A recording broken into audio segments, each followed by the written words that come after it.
Donc, chaque équipe dispose de 24 minutes afin de présenter son tour au juge. Les 12 premières minutes de la présentation sont considérées comme étant protégées. Les juges ne peuvent donc pas intervenir lors de cette période. Les 10 minutes suivantes sont considérées comme étant non protégées. Le début de cette période sera montré à l'aide de cette cloche. Lorsque la période non protégée sera terminée, je sonnerai la cloche. Les juges ont la possibilité d'interrompre la présentation afin de poser des questions de clarification sur le sujet présenté à ce moment. Le juge devra se limiter à 15 secondes pour poser sa question. Durant cette période, les juges devront se limiter à une question par diapositive. L'équipe doit répondre à la question, mais peut ensuite continuer sa présentation sans attendre l'accord du juge. Les juges ne pourront pas poser de questions sur un sujet ayant déjà été couvert ou qui n'a pas encore été présenté. Ces questions devront être abordées durant la période de questions à la fin. Les 2 dernières minutes de la présentation servent à conclure la présentation et sont à l'aide des questions. Je montrerai les cartons affichant le temps restant une fois qu'il restera 12 minutes, 7 minutes, 2 minutes, 30 secondes et je ferai un décompte avec mes doigts avec 10 secondes. La période de questions d'une durée maximale de 5 minutes est allouée au jury à la fin de la présentation. Je tiens à rappeler au jury qu'il est obligatoire de poser au moins une question lors de cette période. J'inviterai maintenant les juges à se présenter. Est-ce que vous venez vous serrer la main? Oui, c'est vrai que ça va. Moi, c'est Jean-Jacques. Bonjour, Jean-Jacques. Ça. Bonjour, Catherine. Et Louise. Bonjour, Nadine.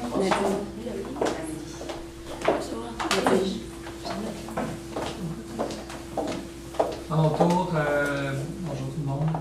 Jean-Luc Deschamps, je suis VP Finance chez Solotech, anciennement VP Finance au Cirque du Soleil. Bonjour, moi c'est Marie-Ève Ferron, je suis analyste principale casting et performance. Bonjour, Amélie Lavoie, je suis directrice principale des opérations de tournée pour le spectacle Cortéo. Bonjour, Fanny Pagé, chef de la gestion des artistes. Bonjour, Nadine Mercure, directrice des communications internes. À l'ère de la mondialisation, il devient de plus en plus difficile de rester à l'affût des nouvelles tendances et des changements. Ceci est encore plus présent lorsqu'on est dans le domaine du divertissement, car les consommateurs veulent de plus en plus de nouvelles idées, de nouvelles créations afin de rester toujours intéressés à avoir un grand intérêt. Donc aujourd'hui, je me présente Héloïse Godreau, Joël Letourneau et Sarah Kintimar, et nous disposerons de 24 minutes afin de répondre à votre mandat, qui est le suivant. De recommander des programmes, initiatives, outils et stratégies à mettre en place pour assurer une meilleure synergie entre Montréal, les tournées et les différents bureaux. Donc, voici notre recommandation globale. Améliorer la communication interne à l'aide d'une application et poursuivre une croissance à l'international. Donc maintenant, je vais commencer par vous parler des valeurs du Cirque du Soleil parce qu'on trouve que c'est vraiment important de les avoir en tête lors de... on trouve que c'est important dans notre solution de garder en tête ces valeurs-là pour que ça continue. Ça les reflète. Pour que ça reflète bien l'entreprise et que la solution soit à votre image. Donc, on a la diversité, la créativité, la qualité et l'innovation. Donc, on trouve vraiment que c'est des valeurs importantes à garder en tête. Par la suite, on trouve important de mentionner le type de spectacle que le Cirque du Soleil nous donne aux consommateurs. On a les fixes et les tournées. Donc, premièrement, les fixes, ça va être des scènes qui vont être conçues spécifiquement pour le spectacle. Les présentations ils vont toujours être dans le même édifice, donc puisqu'ils sont conçus pour ce spectacle.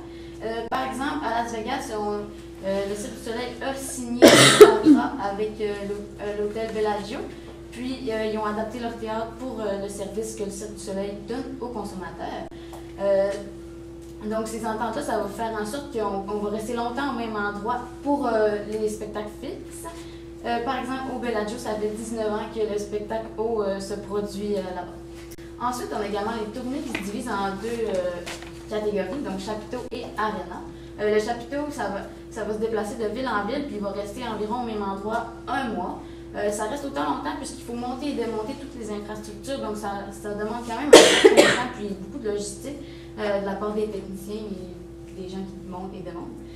Toutes ces infrastructures-là vont rentrer dans 16 camions, donc ça représente quand même beaucoup d'infrastructures. Puis les arénas, les spectacles qui vont être dans les arénas, ça va être beaucoup plus rapide puisqu'il n'y aura pas d'infrastructure qui va être nécessaire. Donc, on va économiser beaucoup de temps, donc on va parcourir plus rapidement les villes. On va rester environ 5 jours dans une ville pour ensuite passer à la suivante sans avoir à démonter et monter les infrastructures. Ensuite, on trouvait important de faire une analyse interne du Cirque du Soleil, du groupe Cirque du Soleil en fait, qui est rendu aujourd'hui. Donc on voit maintenant qu'il y a beaucoup de force et peu de faiblesse. C'est un extrêmement gros employeur. Il y a 1300 artistes qui viennent de 50 pays différents. Donc, c'est vraiment intéressant de voir que l'entreprise est ouverte côté ethnie. Je pense qu'en 2018, c'est extrêmement important de démontrer cette ouverture d'esprit-là face aux ethnies qui sont diverses. Ensuite, on a constaté 10 millions de spectateurs en 2016, qui est un chiffre extrêmement gros. Puis, depuis 1992, le Cirque du Soleil n'a plus besoin de subventions du gouvernement ou de l'entreprise privée. Donc, on voit qu'il y a une certaine autonomie vis-à-vis de cette entreprise-là. Donc, c'est extrêmement bien. Ensuite, le siège social qui se situe à Montréal est très rassembleur, ce qui va produire un renouvellement continuel, excusez-moi. Donc, on voit que vous restez vraiment à l'affût des demandes. Puis, vous êtes toujours dans les temps, si je peux dire ça comme ça. Et ensuite, quelque chose que je trouvais vraiment important de mentionner, c'est que vous êtes vraiment... je trouve que vous prenez vraiment vos employés à cœur, côté hébergement, déplacement, vous prenez tout ça en ligne de compte, puis même les familles peuvent être hébergées avec les artistes. Donc, je trouve ça vraiment super que les employés soient soutenus à ce point-là de leur employeur. Je pense que c'est un gros avantage. Ensuite, vous proposez plusieurs programmes, comme le programme Odyssée, qui est un accueil pour les nouveaux employés. Donc, je pense que n'importe quel employé rêverait d'avoir un accueil comme ça. Ensuite, le programme Stretch, qui est pour le développement de futurs gestionnaires. Donc, encore une fois, je pense que pour ceux qui veulent se développer côté gestion, on ne peut pas demander mieux. Puis, également un programme de reconnaissance. Donc, pour ceux qui font des bons coups durant l'année, on a le programme Panache qui se déroule durant l'année. Donc, c'est vraiment agréable pour les employés qui ont fait des bons coups durant l'année de se faire reconnaître. C'est toujours super bien des employeurs de faire cette chose-là. Pour la faiblesse, on a une communication interne entre les employés qu'on aimerait ça qu'elle soit renforcée, puisque vous avez mentionné dans votre problème qu'il était parfois difficile avec les horaires à travers le monde et tout de se rejoindre. Donc, on aimerait vraiment ça, fixer tout ça pour que ça soit un petit peu mieux entretenu, si je peux dire. Donc, moi, je vais poursuivre avec une analyse externe. Donc, je vais commencer avec votre principal concurrent à Las Vegas, qu'il s'agit de Le Rêve de Franco Dragon. C'est aussi présenté à Las Vegas comme l'un de vos spectacles. C'est souvent confondu avec le spectacle que vous présentez à Las Vegas. Les gens pensent souvent que c'est un de vos spectacles. C'est une œuvre inspirée de Pablo Picasso et qui performe dans l'air et dans l'eau. Donc aussi, c'est un spectacle qui ressemble à eau puisqu'on utilise pas juste l'espace, mais aussi l'eau. Pour poursuivre, il y a le Cirque Héloïse. Ça, c'est plutôt au Québec, puisque les deux, vous êtes basés à Montréal. Par contre, c'est un cirque plus contemporain, plus basé sur les valeurs québécoises. Ça a été fondé en 1993 par Jean-Luc Pinchot et Daniel Finzi-Pasca. Toutefois, ils sont aussi basés à Montréal, mais c'est aussi un cirque à l'international qui performe dans 50 pays, dans plus de 500 villes à travers le monde. Donc, on va parler des opportunités que vous avez mentionnées en Chine pour vous élargir en Asie. On a Fosun qui va te faire un investissement pour 20% de votre entreprise. Avec eux, vous voulez bâtir un théâtre dans la ville de Hangzhou en Chine. Puis, vous avez le support local déjà établi en Chine qui est à Shanghai, qui, sans eux, vous ne seriez capable de bâtir ce théâtre. Le marché en ce moment en Chine le marché de divertissement en Chine en ce moment est vraiment pour les femmes, puisque les femmes sont... Les bars sont de plus en plus fréquentés par les femmes en Chine. Les Chinois, eux, seront amateurs de shows comme les acrobaties et les feux d'artifice, ce qui rend un marché propice à un cirque, puisque les Chinois en demandent. Comme peut montrer les chiffres en 2013, qui ont fait 1,28 million de dollars pour un spectacle, pour la totalité des spectacles live. Le divertissement en Chine a également augmenté de 17% de 2010 à 2015, ce qui est beaucoup plus rapide que l'économie elle-même dans le pays de la Chine.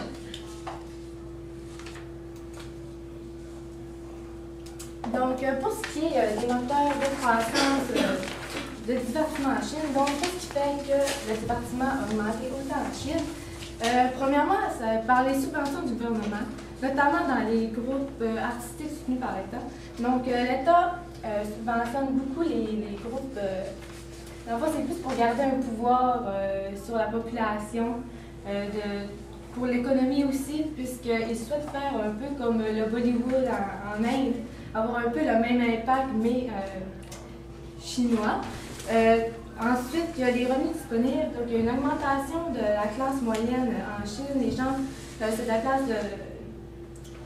faire plus des bons travails, mieux rémunérés, donc ils ont plus d'argent à investir dans le divertissement.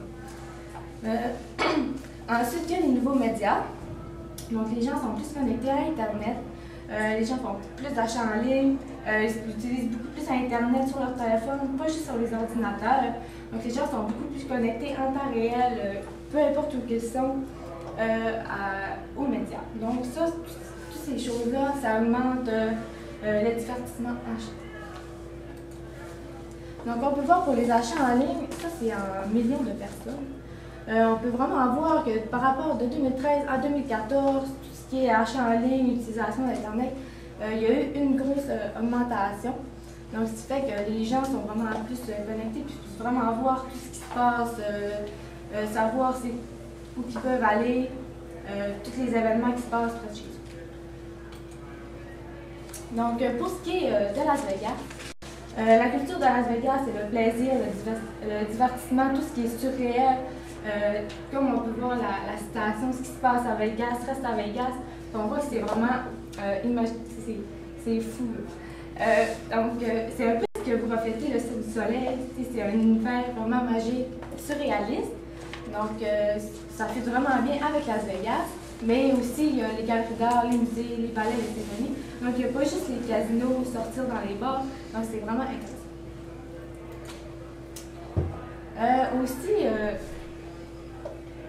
Les autres types de divertissement, donc il n'y a pas juste le cirque, il y a aussi les gens s'intéressent au spectacle, à la musique, puisque ça répond aux mêmes besoins. Le théâtre, c'est un peu la drame, la comédie, comme on peut le faire au cirque, mais en ajoutant des acrobaties.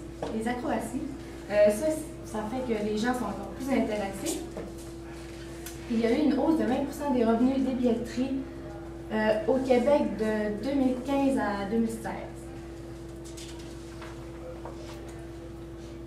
Pour ce qui est des autres types de divertissement, les gens, à part le cirque, aiment aller au cinéma. Ce marché, par exemple, a eu un recul de 7% de 2016 à 2015. Ça, c'est au Québec. Ça, c'est notamment à cause de... notamment avec l'arrivée de Netflix, que les gens peuvent regarder de chez eux les films, aussi avec le streaming. Sur Internet, les gens ont accès toujours aux films qu'ils veulent. Il y a aussi l'augmentation des prix et la hausse du cinéma 3D. Donc, les gens ont plus de choix. Les gens ont plus de choix et aiment mieux écouter des films 3D que des films ordinaires. Donc, ça limite parfois le choix pour aller au cinéma. Donc, comme je vous ai mentionné plus tôt, un de nos buts était de revérifier la communication à l'interne. Donc, on voudrait améliorer les médias sociaux via votre intranet qui existe déjà, une application mobile qu'on aimerait créer avec vous, les équipes virtuelles, puis programmes de gestion dédiés. Donc, je vais tout vous définir ça dans les prochaines minutes. Premièrement, votre intranet, communication en ligne, c'est très important puisque vos employés sont dispersés partout sur la planète. C'est vraiment bon de faire un intranet pour qu'ils puissent être à jour sur tout ce qui se passe dans votre entreprise. Donc, justement, mise à jour régulière, c'est très agréable pour eux d'être au fait de ce qui se passe. Ça peut être des coûts élevés, toutefois, comme vous êtes une entreprise d'envergure, si je peux me permettre, c'est pas vraiment un gros problème pour vous. Mais il faut aussi pas se tromper, ça ne remplace pas les emails. Donc, si vraiment quelque chose de précis, les emails resteront toujours plus bénéfiques qu'un site intranet qui va être pour tout le monde. C'est quoi la différence entre l'intranet que vous proposez ici puis notre intranet qu'on a présentement à Voxo? Je n'ai pas encore dit la petite différence qu'on veut vous apporter. Ça va pas long. Donc, excusez-moi. Je vais le dire plus tard. Donc, l'application qu'on veut créer avec vous, ça va être pour les employés seulement. Les gens comme nous, ordinaires, ne pourront pas se la procurer. Ça, c'est vraiment important puisqu'on n'a pas d'affaires dans vos affaires, je pense. Ensuite, ça va être disponible sur diverses plateformes, iPhone, Android, tout ce que vous voulez, et diverses langues. Comme je l'ai dit, vos employés proviennent de n'importe où, ont plusieurs langues, vraiment important de s'adapter à vos employés encore une fois. On veut inclure votre plan de tournée, comme c'est souvent le cas, on se fie au plan de tournée pour pouvoir communiquer avec les gens, pour savoir si on sont en tournée, s'ils sont occupés aujourd'hui. Donc avec ça, on aimerait ça faire une liste d'employés peut-être, mettre en rouge ceux-là qui sont occupés, mettre en vert ceux qui sont disponibles là, présentement, que vous pouvez communiquer avec eux. Donc, on va mettre du clavardage en tout temps pour gérer une crise, par exemple. Donc, si la personne est en rouge, vous savez qu'elle ne peut pas vous répondre pour le moment. Si elle est en vert, vous savez. Ça va être grâce à la géolocalisation qu'on va mettre dans votre application. Ensuite, on voudrait peut-être inclure les talons de paie et les congés pour qu'ils puissent vérifier ça sur leur application. Les gens sont de plus en plus pressés. On veut tout regarder les choses à la même place. Donc, ça serait vraiment intéressant de tout regrouper ça à la même place. Puis un bulletin mensuel que je vais définir dans quelques minutes. Le bulletin mensuel de l'entreprise, ça pourrait, c'est ça, dans le fond, ça pourrait soit être sur l'intranet, soit sur l'application mobile. C'est ce que je voulais apporter sur l'intranet. On s'est dit que les deux, ça pouvait être intéressant. Premièrement, ce serait des témoignages des clients pour mentionner vos réussites, pour mettre les nouvelles, qu'est-ce qui se passe dans votre entreprise, pour mettre les gens au courant, les gens, vos employés seulement. Ensuite, mettre les événements qui sont à venir, certaines stratégies que vous voulez dévoiler à vos employés. Puis, ça pourrait permettre la participation des employés, puisque le bulletin... puisqu'on aimerait ça, peut-être que les employés puissent produire des fois des rédactions, des commentaires, des choses qu'ils ont à dire, des inquiétudes, des mécontentements, des choses qu'ils aiment sur le bulletin mensuel. Ça pourrait être intéressant. Peut-être pas des grosses choses vraiment trop intenses qui sont personnelles, mais mentionner des choses qui peuvent être intéressantes pour tout le monde. Donc, ensuite, vous avez mentionné que vous vouliez faire la différence, que vous vouliez que vos employés comprennent les réalités entre groupe Cirque du Soleil et Cirque du Soleil. Donc, on a trouvé intéressant de peut-être envoyer une notification sur l'application mobile que tout le monde recevrait pour envoyer une brève explication de votre choix, de c'est quoi les réalités entre un puis l'autre. Qu'est-ce que vous êtes devenu avec Groupe Cirque du Soleil? C'est quoi la transaction qui s'est passée en novembre 2017? Seulement pour qu'ils comprennent puis qu'on soit vraiment à l'aise avec la chose, pour qu'ils soient capables de comprendre et qu'ils soient à l'aise avec la chose, comme je l'ai dit. Donc, ensuite, pour revenir au bulletin d'entreprise, ça pourrait avoir... Oui, c'est ça. Ça pourrait donner l'accès aux idées des divers employés. Donc, ça pourrait être vraiment intéressant pour vous de voir leurs idées une fois de temps en temps pour peut-être vous ajuster à ce qu'ils veulent et ce qu'ils désirent. Ensuite, ça va être le même accès pour les bureaux de Las Vegas, de Montréal, puis les employés en tournée. Donc, tout le monde va avoir accès. C'est parfait. Tout le monde peut être connecté en même temps. Puis, ça va assurer l'esprit d'innovation créative du cirque que vous êtes. Je pense que c'est... en 2018, les applications mobiles, c'est une innovation en soi. Vous devez en faire partie. Excuse-moi, ça, c'est un bulletin mensuel ou une application? Mais c'est le bulletin mensuel que soit vous pouvez mettre dans votre intranet ou dans votre application. OK. Puis un document, c'est... Ben, un petit clic ou une petite page, comme vous le désirez. OK. Puis ensuite, on a également eu comme idée de faire un programme de gestion des idées, qui serait bénéfique pour vos employés et également pour vous. Au niveau des employés, on aura un renforcement du sentiment d'appartenance, une fierté de contribuer au succès du cirque, puis une reconnaissance de vous. Ils auraient également un intérêt plus accru pour leur travail, ce qui amènerait un désir de s'engager davantage à tous les niveaux. Pour vous, ça ferait un bénéfice de mobilisation renforcé au niveau des ressources humaines. Vous auriez également une introduction de faire des choses, à effectuer des nouvelles façons de faire, puis un climat d'entreprise intéressant et stimulant au niveau de la production. Puis ça vous amènerait également une économie de temps, d'énergie puis d'argent. Puis, comment serait bâti ce programme de gestion-là? J'y viens, ça est dans l'application mobile. Maintenant, je vais l'expliquer. C'est dans l'application. Dans l'application mobile, on va mettre ce programme, puis il va y avoir une partie dans l'application en un seul clic. On va pouvoir cliquer, puis avoir accès à comme une petite boîte de créativité. Fait que chaque employé va pouvoir donner son idée ou un commentaire pour agrémenter l'entreprise. Mais c'est des idées de spectacle, des idées sur à peu près n'importe quoi. Peut-être les congés, les demandes, tout ce qui apporte à ça au travail ou au cirque. Vraiment de n'importe quelle nature. On va également vous présenter les équipes virtuelles en raison de vos divers bureaux un peu à Las Vegas, à Montréal, puis en tournée. On vous propose de faire des vidéoconférences parmi vous et puis toutes les équipes à chaque fin de mois, puisqu'à chaque fin de mois, les tournées terminent. Vous pourriez vous apporter les points positifs, les problèmes, vos erreurs, vos idées, puis peut-être les innovations que chacun aura. Vous aviez demandé dans votre mandat de comprendre la réalité versus Las Vegas et Montréal, ce qui pourrait arriver dans une vidéoconférence, puisque Montréal et Las Vegas auraient des échanges à ce niveau. Justement, à l'aide de l'application qu'on vous suggère d'instaurer dans votre entreprise, on cédulerait une plage horaire pour chaque réunion entre Montréal, Las Vegas et les tournées, avec les indicateurs de vert et de rouge qu'on pourrait mettre la réunion. S'il y a un problème d'horaire, on peut décaler une réunion entre seulement Las Vegas et la tournée ou seulement Las Vegas et Montréal pour que chacun puisse s'échanger les informations du monde. On vous a préparé un petit échéancier juste pour voir un peu comment l'année se déroulerait. En janvier, on voudrait instaurer l'application et la développer. Puis en février, on voudrait que vous apportiez ce bulletin d'entreprise mensuel dans l'application et puis sur papier également. En mars, on voudrait débuter le programme de gestion des idées qui serait également à l'intérieur de l'application, puisque celle-ci sera déjà développée. En avril, on fera un sondage pour vérifier l'efficacité que l'application et le programme de gestion d'idées auprès des employés et des équipes virtuelles. Puis on les débuterait en avril également, les équipes. En août, on voudrait faire un retour sur l'efficacité de ces équipes, voir si ça fonctionne, si finalement les plages horaires ne concordent pas avec les décalages horaires et puis les tournées. Puis en novembre, on ferait le retour sur l'année pour pouvoir s'améliorer avant le 2019. Fait que c'est 30 jours pour développer une application. Oui.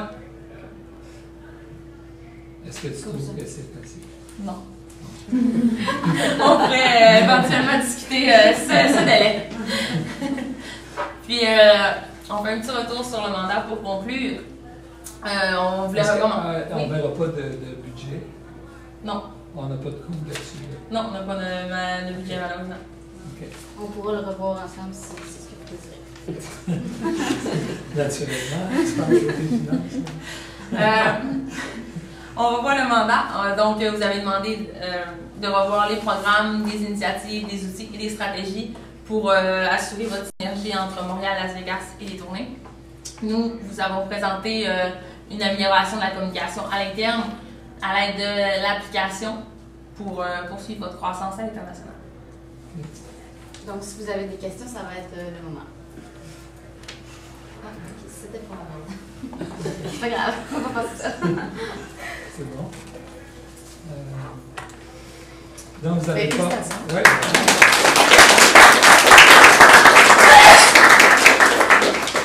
Je me suis posé la question, je pensais avoir un budget, puis vous n'avez pas eu le temps d'aller de Non, on a eu un petit pépin avec le diapo lors du stream, vous avez mal enregistré. On n'a pas eu le temps de développer le budget pour l'application et l'installation. Avez-vous une idée de coût présentement?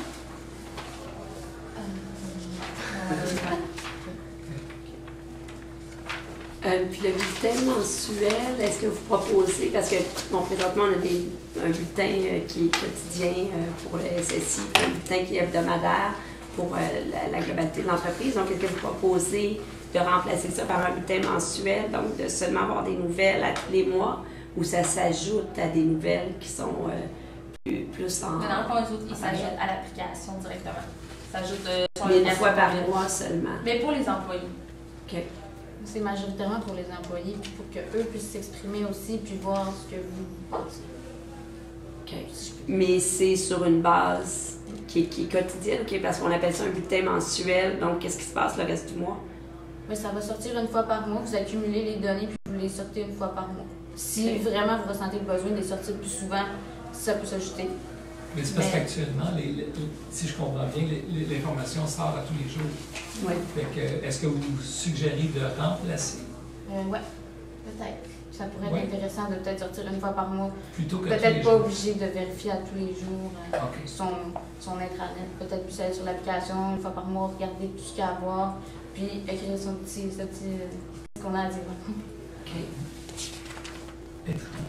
La différence sur Intranet de Voxo qu'on a présentement, puis ce que vous suggérez, je m'excuse, je retourne Ah là-dessus. oui, je m'excuse. Non, Dans le c'est fond, bon. la seule chose que je voulais apporter, peut-être, c'était le bulletin, soit sur l'application ou sur l'Intranet. C'est pour ça que j'ai mentionné une différence, mais en soi, il est bien. C'est juste le bulletin, si vous voulez le mettre là, ça peut être là, ça peut également être là. C'est seulement ce que je voulais mentionner. Je me suis mal exprimée. Pas de trouble, merci. Merci beaucoup. Merci. Merci beaucoup. Merci. Merci.